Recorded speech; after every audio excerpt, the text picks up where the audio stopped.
So, like, could you explain what an RMF analyst is? So, like in the risk management, it's good. Risk management framework is what we call it. It's the same thing as GRC, and it's the same. It's all the same. RMF, GRC is all the same stuff.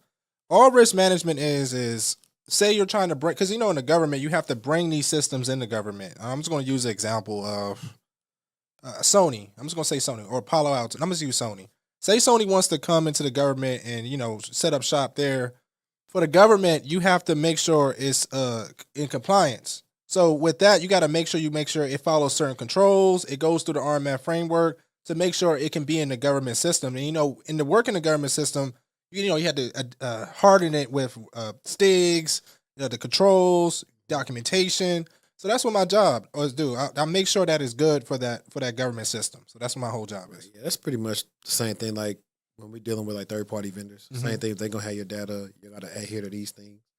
And then, of course, in the private sector, the one I could think of like the most recent was like Snowflake had the big breach, and then Snowflake was big. Through the Snowflake breach, that's how AT&T got hacked or whatever. So that's the ramifications of some. I bet we can't get the big fish. We're gonna get the little fish, and then we're gonna get in there. So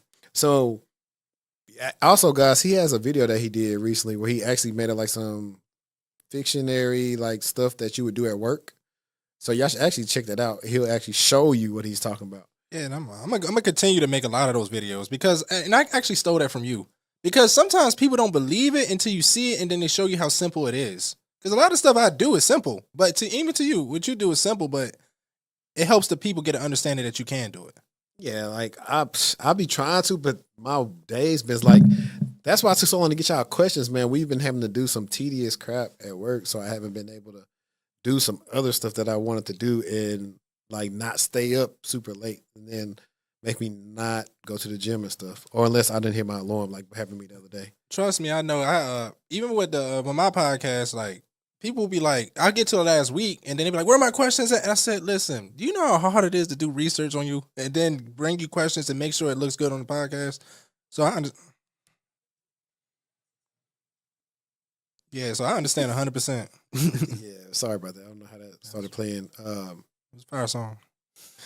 But not, and like what I do is start off like with some kind of like generalized stuff, and then I'll get into the specifics. But the easier, like if you got a social presence, it makes it that much easier, like to just bring up like different stuff and bring it up. Like it was so easy to have her video on and just listen to it in the background at work, and I'm gonna pull this out. I'm gonna pull this out. Pull this out.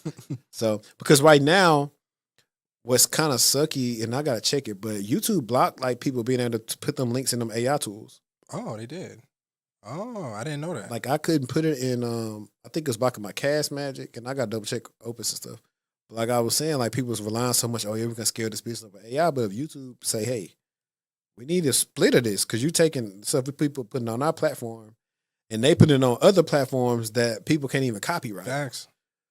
So that's the thing that's coming out with that. But that's a content creator thing. I don't know if I ever start like some think media type content creator type. You know what, Henri, stuff. Yeah, and I just want to give the audience, Henri has, gave me a lot of good advice. So I think in the STEM space or whatever space where you want to go, like definitely you know what you're doing when it comes to content. What I'm about to say. So typical day to day, like I'm pretty sure like you get in the office or you come in by like. I'm gonna go into it. RMF can be very different. Compliance and GRC is very, very. It's crazy. Like when I come in the office, the first thing I got to do my emails. So I'm going through my emails. Hey, this. You need to check on this vulnerability. Hey, this zone. So another big one. I'm not saying this is for the government, but Salt Typhoon. I'm just saying it for example. Like I've seen all this stuff. They coming to us. Hey, you got to figure this out. So I'm talking to all the different stakeholders about what's going on. Making sure they can understand. You have project managers that don't understand anything. So I'm coming in to check my emails. I'm trying to explain something as a child to a lot of these program and project managers to make sure everything is good. I definitely checking a lot of ACAT scans and vulnerability scans. I'm just checking the Cat 1 vulnerabilities. That's the highest vulnerability to the audience. Cat 2s, Cat 3s, because you have to get them, remediated, or you can't. You're saying Cat, so like short for categories? Yeah, Cat. Yeah. Okay. Yes.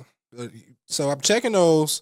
I'm taking a lot of that stuff. I'm uploading in, we talked about Archer, but I use a tool called EMAS. So we taking that, putting it in there, And then after I put it in there to kind of manage the vulnerabilities, create plan of actions for them, I go back and talk to a lot of the engineers, and then a lot of them give me the runaround, So I'm just trying to, being a RMF specialist is more of like being maybe an assistant or a program manager, like a mini program manager. So a lot of it's kind of like the day-to-day of being a RMF analyst. Okay, cool.